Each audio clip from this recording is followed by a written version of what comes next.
नमस्कार विद्यार्थी मित्रांनो, लोकसभा अकॅडमी मध्ये सर्व विद्यार्थ्यांचं स्वागत आहे. मी अप्पा हातनुरे. आज तुम्हाला मराठी आणि इंग्लिशचा नेमका कसा अभ्यास केला पाहिजे याबद्दल बोलण्यासाठी आज तुमच्या सोबत आहे.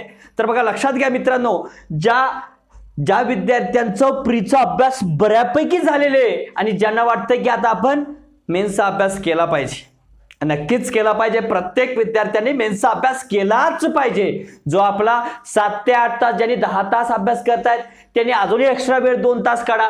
मराठीला इंग्लिशला रोज 2 अल्टरनेट, एका दिवशी मराठी एका दिवशी इंग्लिश करू शकता. मग त्यानुसार प्रत्येक विद्यार्थ्यांनी दिलं पाहिजे. टाइम टेबल येईपर्यंत तरी किमान मराठी इंग्लिशचा अभ्यास सुरू ठेवला पाहिजे. बघा मित्रांनो, या 2 विषयाशिवाय, मराठी आणि इंग्लिश शिवाय तुम्हाला पोस्ट अजिबात मिळत नाही. मेन्सला जर तुम्हाला पोस्ट भेटायची असेल, अंतिम पोस्ट, अंतिम यादीमध्ये तुमचं नाव असं हवं असं वाटत असेल, तर या 2 विषयाचा अभ्यास नक्कीच पाहिजे. लक्षात नाही सर माझं आपण आता बघ ना, पुरे आपला असा अभ्यास आहे ना भाऊ, यावेळेस मी PSI झालोच आणि प्रीच फेल होते. प्रीच फेल होते का? त्याचा काय माती अभ्यास नसते. काय अभ्यास आहे बघा. हे बघा, अभ्यासाचा भाऊ करू नका. आहे ना अभ्यास, आपल्यापर्यंत सीमित ठेवा. यावेळेस झालोच बघ की मी. अरे काय गरज आहे, होशील बाबा तू. म्हणून लक्षात घ्या, स्वतःवर कॉन्फिडन्स ठेवा. ओव्हर कॉन्फिडन्स मध्ये जगू नका. आणि तुमचा जो अभ्यास आहे, तुमच्या प्रीचा अभ्यास, प्रीचा वेळ जो आहे तो बंद करू नका. सरनं सांगलंय मेन्सचा अभ्यास करा, मेन्सचा अभ्यास करा. आम्ही मेन्सचा अभ्यास केलो आणि आली परीक्षा आणि गणलो, असं होऊ नये.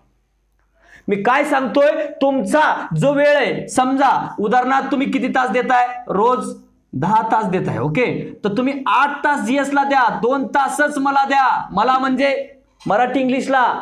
का तर बघा, जरी प्री निघाली तर समजा त्या मेन्सच्या कालावधीत हे विषय होत नाहीत आणि जुनी जी विद्यार्थी आहेत, अजून जुनी, ज्यांचं मराठी इंग्लिश खूप छान आहे, मग ते काय करतील? त्यांना ती काय बिचारी एवढ्या दिवस काय करतात? खेळतायत का? मग त्यांचा अभ्यास आहे आणि तुम्ही पास व्हावं का? मग ज्यांचा अभ्यास चांगला ते पास होतात. मराठी इंग्लिश हे लक्षात घ्या, नुसते किती मार्क आहेत? 50 आणि हे 30, 80 प्रश्न आहेत. GSचा सगळ्याचाच अभ्यास झालेला असतो. पेपर 2 मध्ये काय हो कॉमन? जर PSI असेल, STI असेल, ASO असेल, 45 प्रश्न तर 55 प्रश्न तर कॉमनच आहेत प्रीचा आणि मेन्सचे. ओके, राहिलं पॉलिटी ASOला, राहिलं STIला इकॉनॉमिक्स, आणि इकडं लॉ. तिथं सगळ्यांना जवळपास सेम मार्क पडतात. 55 ते 60च्या दरम्यान विद्यार्थ्याला मार्क पडतात पेपर 2 मध्ये.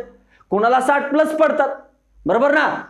तर लक्षात घ्या, या पेपरमध्ये मार्क मिनिमम किती यायला पाहिजे? तर लक्षात घ्या, तर पेपर 1 मध्ये तुम्हाला मार्क यायला पाहिजे मित्रांनो. लक्षात घ्या, पेपर 1 मध्ये तुम्हाला मार्क यायला पाहिजे 80 मार्क्स, म्हणजे 75 ते 80च्या दरम्यान तुमचा स्कोर असला पाहिजे. त्याच वेळेस पोस्टची अपेक्षा करायची. सर माझं आता कसं आहे, मी STI करू का ASO करू, माझं कन्फ्युजन आहे सर. अबे लक्षात घे, तर तुझा पहिला अभ्यास काय पाहिजे? लँग्वेजवर. का तर मराठी आणि पेपर 2 सगळ्यांचा वेगवेगळा होतोय, त्याला वेळ मिळतोय. लक्षात घ्या, पहिलं फर्स्ट ऑफ ऑल काय केलं पाहिजे? First paper. मेन्सचा जर अभ्यास करायचा असेल ना, तर फर्स्ट पेपर. आणि फर्स्ट पेपर मध्ये जर तुमचं 75 ते 80च्या दरम्यान स्कोर आला, एकदा जर 80 स्कोर आला ना मित्रांनो, तुमचं PSI बी निघते, STI बी निघते, ASO बी निघते. मला फक्त PSI करायचंय, PSI करा, पण मार्क एवढे ठेव भाऊ. तुला काय व्हायचं ते होय रे बाबा. मला म्हणजे आपल्यापुरते भेटले बघ, PSIचं मेरिट कमी लागते. का कमी लागते असं गृहीत धरतो? मग ST कॅन्डिडेटचा विद्यार्थी म्हणतो मी STI. मग ते काय करते? त्याच्या जवळ पण जात नाही मार्कांना, असं होते. ओपन हा म्हणून समजून जर अभ्यास केला तर ते कुठंतरी मेरिटमध्ये टिकते. तसं आहे.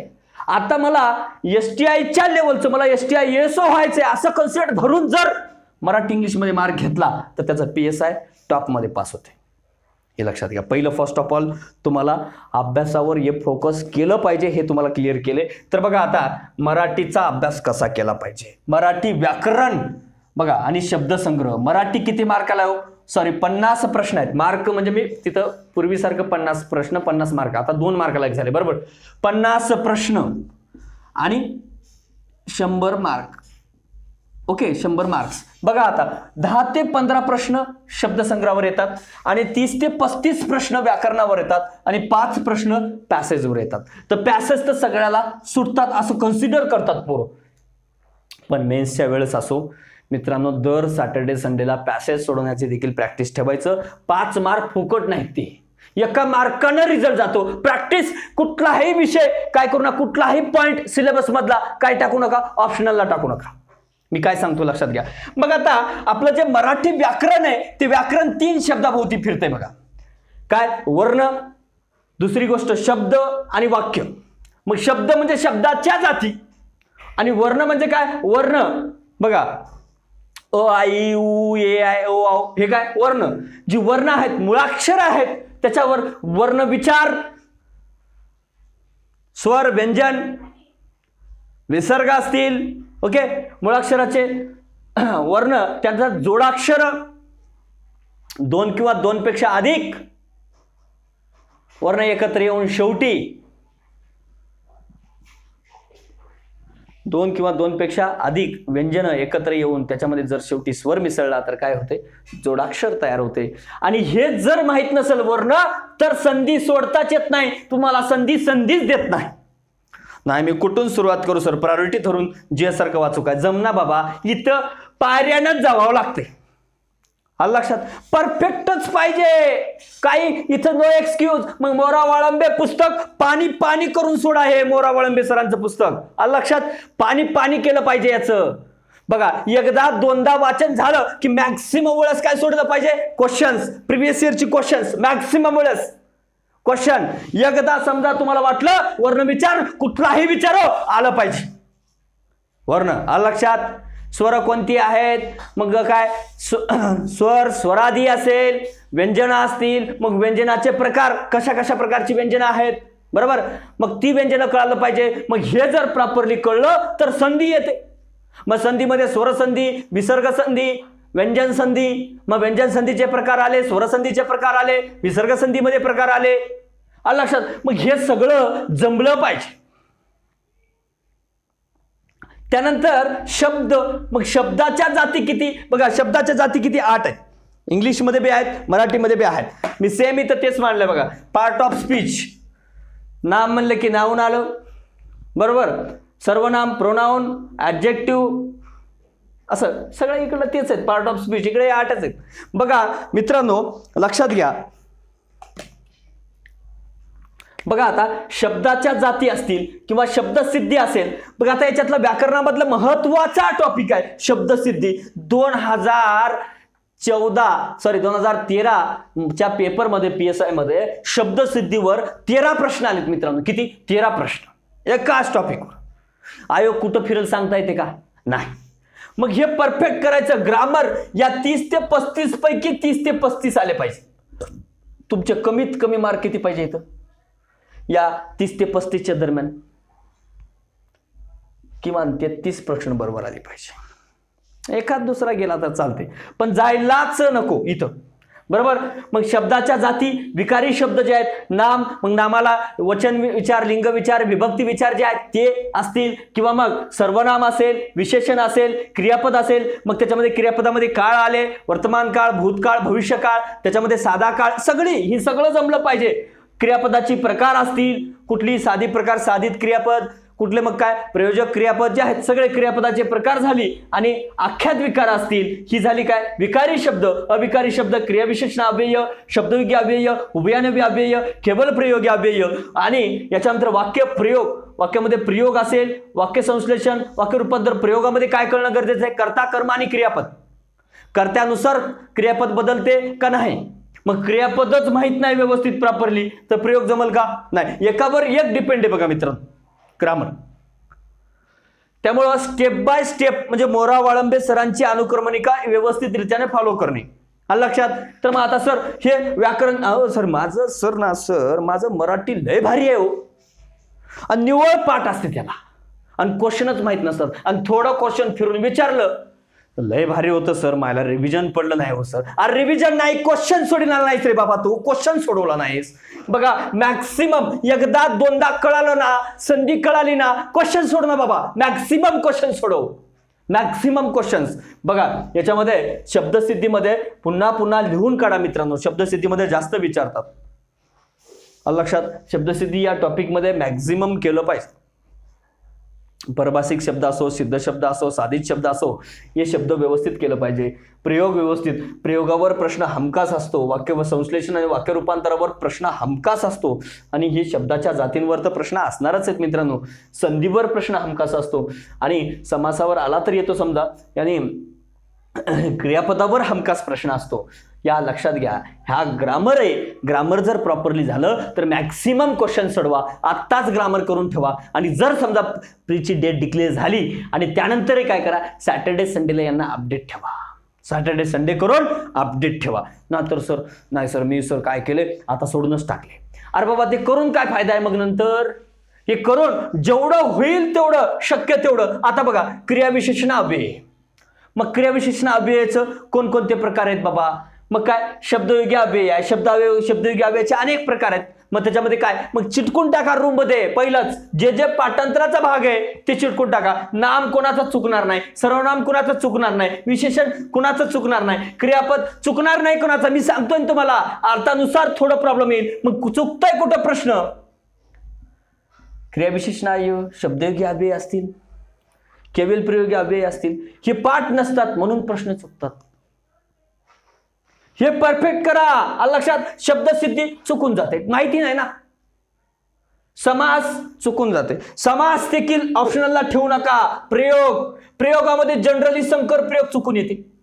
का? तर संकर प्रयोगाची तयारीच करत नाही आणि संकर प्रयोग आले गंड. कर्तरी प्रयोग जमते, कर्मणी प्रयोग जमते. याला कर्मणी प्रयोगाचा प्रत्येक प्रकार जमतो, भावे प्रयोगही जमते, पण संकर प्रयोग अरे बापरे, काय कर्तरी आहे, कर्त कर्मणी आहे, कोणता आहे माहिती नाही भाऊ, गंडू देते. बघा, जिथं आपण अडकतो ना तिथं वर्क करा.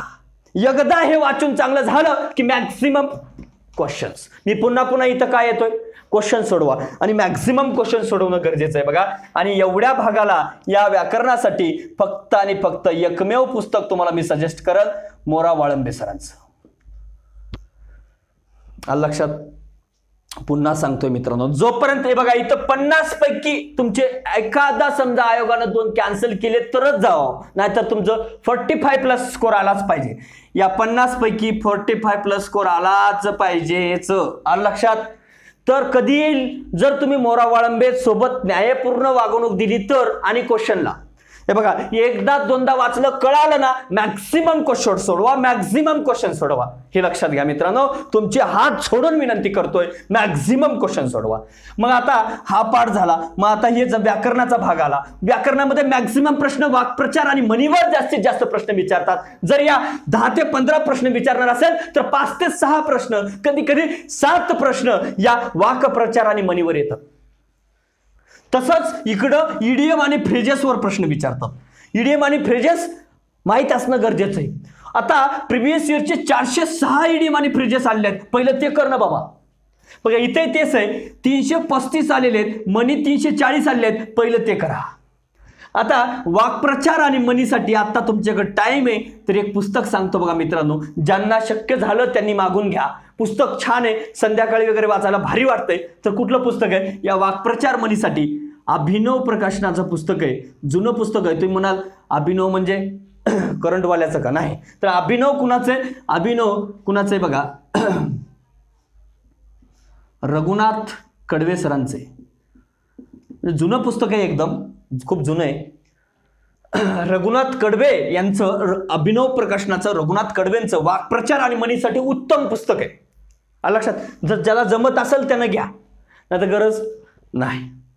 ते भेटणारच नाही जवळपास तुम्हाला कुठं, पण प्रयत्न करा की बाबा रघुनाथ कडवे सरांचं भेटते का. नाही तर मग वाक्प्रचार, मनी, समानार्थी, विरोधार्थी, अनेकार्थ, लेखन नियम म्हणजे शुद्ध लेखन, हे फक्त मोरा वाळंबेतनं करायचं. शुद्ध लेखन कुठून करायचं? मोरा वाळंबे सरांमधनं. आलं का लक्षात? बघा, वाक्प्रचार पहिलं 335 प्रश्न जे प्रिव्हियस इयर आले आहेत ते पहिलं करून घ्या. नाहीतर उगाच आतिक शानपणा करू नका. नाही सर मी हे वाचतो ते वाचतो. अरे पहिलं हे 335 कर, मनीसाठी 340 पहिलं हे कर, समानार्थी 305 पहिलं हे लक्षात घे. तरच वाचायची पद्धत कळते. आता इथं मी ग्रामरला काय सांगितलं, पहिलं मोरा वळंबे वाचा म्हणलंय, पूर्ण वाचून घेतलं तर पहिलं एकदा समजून घ्या, मग नंतर दुसऱ्यांदा व्यवस्थित वाचा. मग काय करा, क्वेश्चन टॉपिक क्वेश्चन या मेथडनं जा. डायरेक्टली पहिलं क्वेश्चन टॉपिक आणि क्वेश्चन घेतला जमणार नाही. इथं इंटरलिंकेज आहे व्याकरण. पहिलं मोरा वळंबे पहिल्या टॉपिक पासून सगळे टॉपिक पहिलं व्यवस्थित वाचून घ्या, समजून घ्या. ज्यांनी पहिलं वाचलेलं आहे, ज्यांना मराठी व्याकरण माहिती आहे, त्यांना डायरेक्ट क्वेश्चन आणि टॉपिक आणि क्वेश्चन, टॉपिक आणि क्वेश्चन असंच जा. नंतर मग ज्यांचं लईच वाचन झालेलं आहे, आत्ताही सोडलं तरी त्याला 40-45 येतात, अशा विद्यार्थ्यांनी क्वेश्चन टू टॉपिक जायचं, क्वेश्चन टू टॉपिक जायचं. ज्यांनी अत्यंत कधीच वाचले नाहीत, मराठी काय म्हणजे माहिती नाही, अशा विद्यार्थ्यांनी मात्र मोरा वळंबे एकदा दोनदा वाचायचं आणि त्याच्यानंतर मात्र क्वेश्चन मग टॉपिक जायचं. आलं लक्षात? जुन्या विद्यार्थ्यांनी क्वेश्चनवरनं डायरेक्ट टॉपिकवर गेला तरी चालेल. जास्त दिवस झाला असेल, धूळ पडली असेल तर एकदा वाचून घ्या. धूळ साफ करा, झाडून घ्या धूळ. अशीच धूळ पडत राहील तर धूळ पडतच राहील तुमच्यावर. आलं लक्षात? धूळच पडून राहील. आलं लक्षात? तर करा, मेहनत घ्या मित्रांनो, त्याच्याशिवाय पर्याय नाही. तर बघा, आणि हा जो शब्दसंग्रहाचा पार्ट आहे, हा शब्दसंग्रहाचा पार्ट जो आहे पहिलं प्रिव्हियस इयरचा करा. त्यानंतर एक पुस्तक, तुमचं कुठलंही पुस्तक घ्या, मोरा वळंबे सरांमधल्या शब्द वाक्यप्रचार, म्हणी, समानार्थी, विरुद्धार्थी, अनेकार्थ, शुद्धलेखन, अलंकारित शब्द, शब्दस्वभावात एक शब्द, पहिलं मोरा वळंबे सरांमधलं करा आणि प्रिव्हियस इयरची करा. एवढीच करून ठेवा आता सध्या. जर वाटलं ज्याला किंवा म्हणजे ती सगळी झालेली आहे सर, तर मात्र एक के सागर सरांचं पुस्तक घ्या. के सागर पब्लिकेशनचं पुस्तक घ्या. शब्दसंग्रहासाठी के सागर सरांचं चांगले, त्याच्यामध्ये चुका नाहीत म्हणून सांगतोय, चांगले पुस्तक ते करा. आलं लक्षात? हे बघा, मॅक्झिमम तुमचे इथंच प्रश्न चुकतात बघा. इकडं व्याकरणात कुणाचंही चुकत नाही, पण इथं चुकतंय का, तर ही माहिती नसते. म्हणून समानार्थी माहीत नसलं गेलं. इथं तुम्ही काहीतरी माहितीनुसार तुम्ही काहीतरी लॉजिक लावून उत्तरापर्यंत जाता, पर्याय पद्धतीने जाता, पण इथं काय जाता येते का, नाही. म्हणून वाक्यप्रचार असतील, म्हणी असतील, समानार्थी असतील, विरुद्धार्थी असतील, अनेक अर्थ असतील, मॅक्सिमम माहिती पाहिजे तुम्हाला. माहितीचं पाहिजे, प्रश्न मॅक्सिमम सोडवा. हे पहिले सगळे प्रश्न माहिती पाहिजे. आलं लक्षात? आणि त्याच्यासोबत क्वेश्चन सोडवा, मॅक्सिमम क्वेश्चन. आलं लक्षात? तर मग के सागर यांचं पुस्तक वापरा. आलं लक्षात? तर बघा, एवढं सगळं करणं गरजेचं आहे मित्रांनो. व्याकरणासाठी 30 ते 35 प्रश्नासाठी मोरा वळंबे सरांचं पुस्तक आणि आपलं हे 1984 पासून 2019 पर्यंत, आता 20 हे 4th एडिशन लवकरच येईल मित्रांनो. तर या 4th एडिशन आणि हे 4th एडिशन मध्ये प्रत्येक क्वेश्चनचं एक्सप्लेनेशन दिलेलं आहे, त्यामुळे घाबरू नका. तर बघा, या सगळ्या गोष्टी काय इथं मोरा वळंबे सरांचं मोरा वळंबेचं व्होकॅब्युलरी आणि प्रिव्हियस इयरची व्होकॅब्युलरी एवढीच करा. आणि ज्यांचं बाबा झालेलं आहे सर असं वाटतंय तर के सागर यांचं घ्या, के सागर सरांचं. आणि वाक्प्रचार, म्हणी एवढ्या सेपरेटसाठी मात्र अभिनव रघुनाथ कडवे यांचं वाचू शकता, पण एक्स्ट्रा जास्त पुस्तकं वाढवू नका मित्रांनो. ज्यांना वाटतंय की यार माझे इथं मार्क जास्त जातात, शब्दसंग्रहामध्ये चुकतात बघा, इथं मात्र कुणाचे प्रश्न सहसा चुकत नाहीत. आलं लक्षात? आता मुख्य मुद्द्यावर येतो, इंग्लिशवर. आता इंग्लिशला काय केलं पाहिजे इंग्लिशच्या ग्रामरसाठी? सर 30 प्रश्न आहेत मित्रांनो. किती? 30 प्रश्न आहेत. पॅसेजवर 5 प्रश्न गेले, उरले किती प्रश्न? 25 प्रश्न. 25 प्रश्नापैकी जवळजवळ 8 ते 10 प्रश्न पकडू आपण, असं 8 ते 10 प्रश्न तुमच्या व्होकॅब्युलरीवर येतात. किती? 8 ते 10 प्रश्न. आता 10 प्रश्न जो व्होकॅब्युलरीवर येत असतील, उरले किती प्रश्न? 10 प्रश्न, 10 5 15 आणि इथं 15. मग 15 प्रश्न ग्रामरचे आहेत. मग 15 पैकी 15 पडतात. कधी पडतात बघा, या 15 पैकी जवळजवळ 5 प्रश्न हे कशावर असतात? कॉमन एररवर असतात. कशावर? पुरं ग्रामर कळालं तर कॉमन एरर कळते. आणि कॉमन एरर साठी अत्यंत उत्तम पुस्तक आहे पाल अँड सुरी. कोणतं? पाल अँड सुरी. सुलतान चांद यांचं, राजेंद्र पाल आणि प्रेमलता सुरी यांचं पुस्तक, उत्तम पुस्तक बघा, Pal and Suri. Okay, common error याचा टॉपिक आहे. टॉपिक नंबर किती आहे कॉमन एरर मध्ये बघा?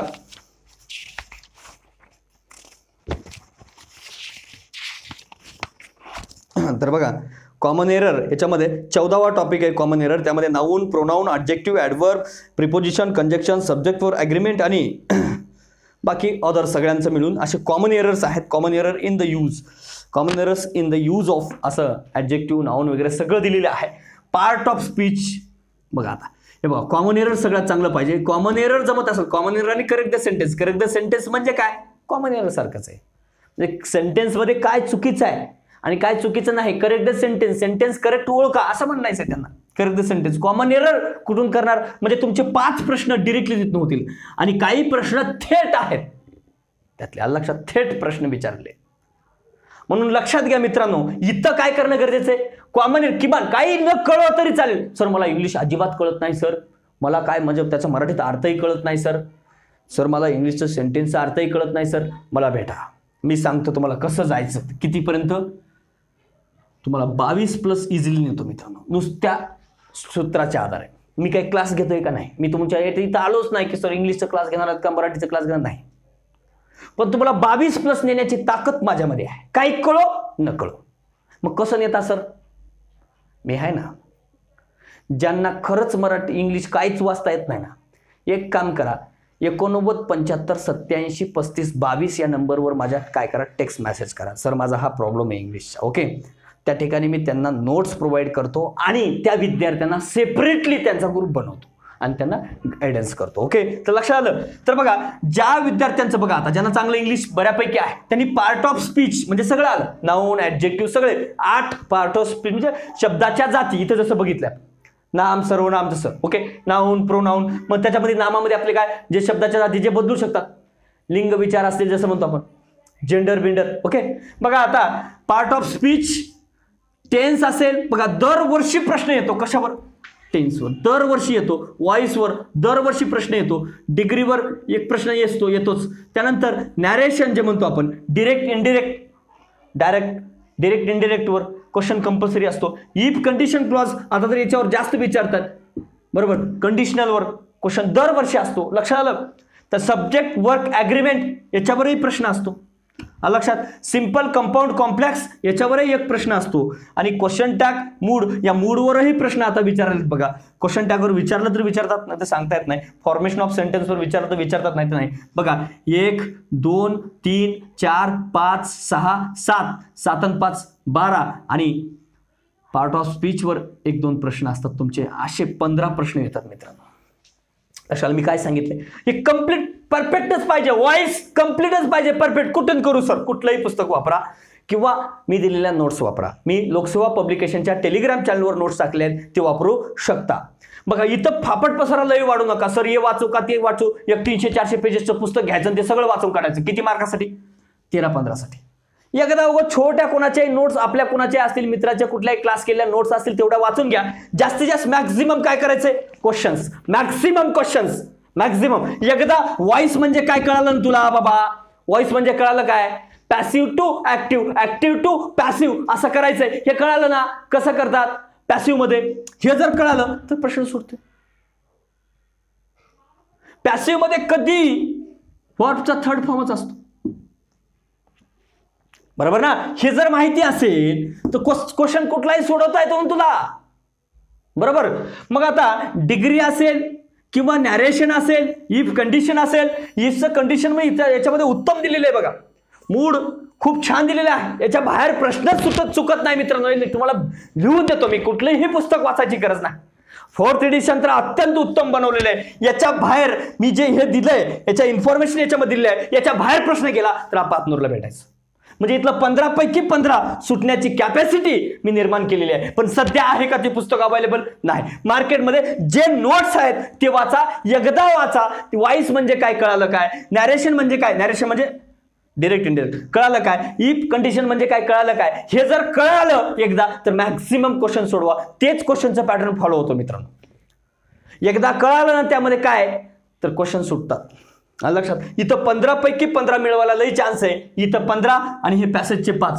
आता सर पॅसेज मला अर्थच कळत नाही सर, मी काय करू सर, सर्चिंग कळणार का. आता काय करतो मग, आता व्होकॅब्युलरी कर, जेवढी झाली तेवढी.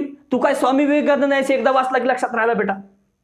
मग व्होकॅब्युलरी कुठली करू सर, भाऊ ईडीएम फ्रेजेसवर 406 प्रश्न आतापर्यंत आले, ते पहिलं कर. सिनोमसवर 116 जवळजवळ 120 प्रश्न आलेले आणि अँटोनमसवर जवळजवळ 172 प्रश्न आलेले लक्षात. आणि वन वर्ड सबस्टिट्यूशनवर किती आलेले आहेत? जवळजवळ 240च्या जवळजवळ प्रश्न आलेले आहेत आणि 100च्या जवळजवळ म्हणजे किती 97 96 ते 97 कन्फ्यूज वर्ड आले आहेत. कन्फ्यूज म्हणजे काय? ॲडॉप्ट, ॲडेप्ट, ॲडॉप्ट, जसे कन्फ्यूज वर्ड म्हणतो आपण, बरोबर. ॲडॉप्ट, ॲडेप्ट आणि ॲडॅप्ट कन्फ्यूज वर्ड आहेत. होमोनेम्स वगैरे म्हणू शकतो आपण, बरोबर. दत्तक घेणे, स्किलफुल आणि अनुकूल असणार. टू ॲडजस्ट, काय? To take up and to skillful. मग आता हे कन्फ्यूज वर्ड झाली. मग कन्फ्यूज वर्ड कुठून करू सर? हे बघा, उत्तम सोर्स मी सांगतो, तुमचं शक्य असेल तर करा. मी पहिलं काय सांगतो? प्रिव्हियस इयर करा. पहिलं फर्स्ट ऑफ ऑल पहिल्या स्टेपमध्ये काय? प्रिव्हियस इयरची क्वेश्चन करा. आलं लक्षात? व्होकॅब्युलरीला इथं पण तेच सांगितलं, प्रिव्हियस इयर करा. दॅन त्याच्यानंतर काय करा? मोरा वाळंबे सरांचं होतं, त्याच्यानंतर किसागर सरांचं. इथं काय सांगतोय मी? फर्स्ट ऑफ ऑल प्रिव्हियस इयरची क्वेश्चन करा, व्होकॅब्युलरी. इथं काय सिक्वेन्स पाळायची गरज आहे का? हे पहिलं करा सिक्वेन्स म्हणलं तर. नाही बाबा, नाही सर, इथं पहिलं व्होकॅब्युलरी वाचल्याशिवाय क्वेश्चन, म्हणजे आता इथं असं आहे का? डायरेक्ट तुम्ही समजा तुम्ही प्रयोगावरली क्वेश्चन सोडवायला गेलात तर तुम्हाला प्रयोगाची थेरीच माहित नाही, क्वेश्चन सोडतील का? नाही. इथं तसं आहे का? नाही, माहिती पाहिजे. डायरेक्ट पाठांतराचा भाग आहे, डायरेक्ट क्वेश्चन वाचलं तरी जमतंय, पाठच करायचे. किती? आयडियम अँड फ्रेजेसवर 406, सिनोमसवर 116, अँटोनमसवर 167 क्वेश्चन. म्हणजे हे पूर्वी 2019 पर्यंत आलेले आहेत आणि 2020 म्हणजे 2018 पर्यंत 2019ला 120 क्वेश्चन, जवळजवळ 417 ते 420 पर्यंत इडियम आणि फ्रेजेसवर विचारले आहेत. अँटोनमसवर 172, वन वर्ड सबस्टिट्यूशनवर जवळजवळ 240 प्रश्न, कन्फ्यूज वर्डवर जवळजवळ किती 97 प्रश्न आणि मिसफेल्टवर जवळजवळ 92-93 प्रश्न जर आलेले असतील मित्रांनो, पहिलं ते करा मित्रांनो. पहिलं प्रिव्हियस इयरची करा. मग आता नंतर काय करू सर? बघा, मिसपेल्टसाठी पालॅन्सुरी. मी काय सांगतो ते लक्षात घ्या. मिसपेल्टसाठी पालॅन्सुरी. याला जर विचारलं सुनामीची स्पेलिंग सांग, यस पासून सुरू करते, याला स्पेलिंगच माहित नसते. तसं मिसपेल्ट गव्हर्नर विचारले खूप वेळेस, बरोबर ना? मग काय अजून ब्युरोक्रेसी किती वेळेस तरी प्रश्न विचारलाय. मिसपेल्ट हे लक्षात घ्या. मिसपेल्ट म्हणजे इकडं शुद्ध लेख, सगळं सेम आहे हो. मराठी आणि इकडं सेमच आहे. आलं लक्षात? इकडला जवळपास सेम आहे. वाक्य रूपांतरण, वाक्य संश्लेषण, प्रयोग म्हणजे काय? वॉइस सेम आहे सगळं. आलं लक्षात? तर बघा, इडियम, फ्रेजेस, वाक्प्रचार, म्हणी, अर्थ आहे. सिनोमस, अँटोनमस, समानार्थी, विरुद्धार्थी, वन वर्ड सबस्टिट्यूशन. कुठं गेला तो शब्द? समोर एक शब्द, सेम आहे सगळं. आलं लक्षात? मिसपेल्ट शुद्ध लेखन. जर मराठी आणि इंग्लिश एकदाच केला तर सोपं जाते जास्त, बरोबर. मग आता पहिलं सगळ्यात अगोदर प्रिव्हियस इयरची व्होकॅब्युलरी करायची. या आपल्या 1984 ते 2019 मधलं, तर आता 2020 होईल ते. व्होकॅब्युलरीज म्हणजे काय? तर व्होकॅब्युलरीज म्हणजे यांना सोडून काही व्होकॅब्युलरीज विचारतात जे डेली रुटीन मधले असतात. इथे काय जास्त प्रश्न असतात, एका दुसरा येतो. आलं लक्षात? तर जवळजवळ किती प्रश्न विचारतात? 10 प्रश्न येतात, त्यापैकी 3 ते 4 प्रश्न इडियम फ्रेजेसवर असतात. म्हणजे महत्वाचं कोण आहे? ओके. मग सिनोमसवर एखादा येतो, इडियम्स अँड अँटोनमसवर एखादा येतो, वन वर्ड याच्यावर समजा वन वर्ड सबस्टिट्यूशनवर जोड्याजोळामध्ये एखादा प्रश्न येतो किंवा 2 येतील विचारायला. लक्षात? कन्फ्यूज वर्डवर एखादा प्रश्न येतो, मिसफेल्टवर एखादा येतो, व्होकॅब्युलरी जर एखादा येतो. म्हणजे जास्त प्रश्न कशावर आहेत? इडियम आणि फ्रेजेस. मग सर इडियम आणि फ्रेजेस कुठून करू? सगळ्यात उत्तम पुस्तक मित्रांनो या पाठांतरासाठी बक्षीस सरांचं पुस्तक आहे. ॲज इट इज प्रश्न त्यातले पडलेले आहेत, मी सांगतोय.